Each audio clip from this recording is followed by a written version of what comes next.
Ang Chinese pichay, kasaluan ng okra, may sibuyas, tapos ito yung sahog natin mga loves, oh. Baka, beef na beef. Ito yung sahog ko sa mga loves, Chinese pichay. May video, tapos yung budget natin, tapos budget tayo ngayon. Tayo dito ang tubig. Puno na yung tubig natin mga loves, kaya ilunod na natin yung ating beef na beef.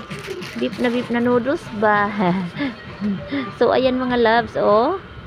Nalunod na natin yung ating noodles. Then, isunod natin to ang ating Chinese pichay.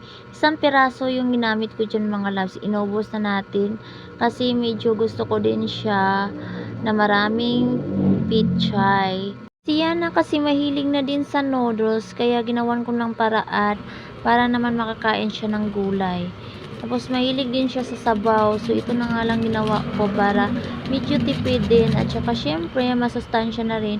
Nilunod ko na rin yung kanyang seasoning pagkatapos ko nilagay yung pichay natin. Tapos syempre mekos-mekos lang natin. Ayan.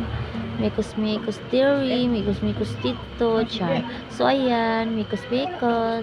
May mga anak dyan na mahilig sa noodles, katulad ko. So, gawin nyo na to me. Tsak magugustuhan ng anak nyo. At syempre, may mga gulay, so masustansya pa.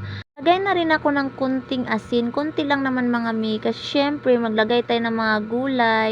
Hindi na talaga maasahan yung kanyang seasoning. Tapos, naglagay din tayo ng 2 peraso na okra. In-slice-slice lang natin.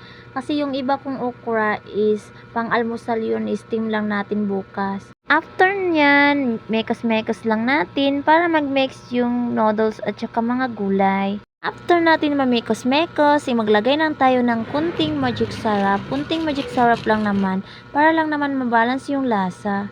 Kapit na nga tumaluto mga loves at maghintay na ako saglit. Ito lang muna for today's video mga loves. Salamat kayo sa suporta. Bye! See you in my next video.